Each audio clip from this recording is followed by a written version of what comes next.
क्या गेम है यार। वैसे आप इस गेम के बारे में क्या कहते हैं? मुख्तलिफ लोग मुख्तलिफ बातें करते हैं कि यार फजूल है, ये बड़ा अजीब किस्म की गेम है।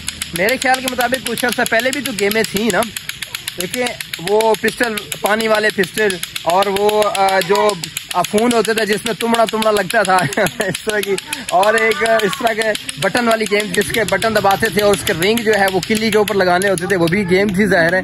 और फिर जो है छोटे होते बच्चे खेलते थे वो मट्टी के बर्तन, मट्टी के घर, ये सारी चीजें गेमें थी ना इसकी। तो अब ये इस गेम पे इतराज नहीं होना चाहिए क्योंकि ये भी एक्सरसाइज है मेरे ख्याल के मुताबिक। मोबाइल से तो अच्छी है ना, बच्चे जो मोबाइल पे लगे हुए हैं वो तो मेरे ख्याल में दिमाग के लिए वो ठीक नहीं है, लेकिन ये एक्सरसाइज मेरे ख्याल में दिमाग को फ्रेश करने के लिए बेहतर है।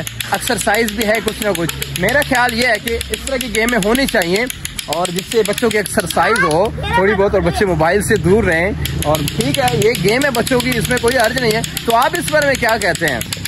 लेकिन मुझे बड़ी मुश्किल से मिला है जिसको एक्सपीरियंस हो चुका है और ये अच्छी गेम कर रहे हैं।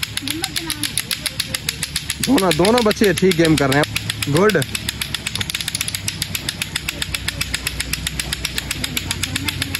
मेरी बात पे थोड़ा सा गौर करके बताइएगा कि ये गेम ठीक है या नहीं। मैं कहता हूँ कि और भी इस तरह की मुख्तलिफ किस्म की गेमें होना चाहिए जो बच्चे हाथ से खेलें बजाय मोबाइल के इस्तेमाल करने से, ये बेहतर है।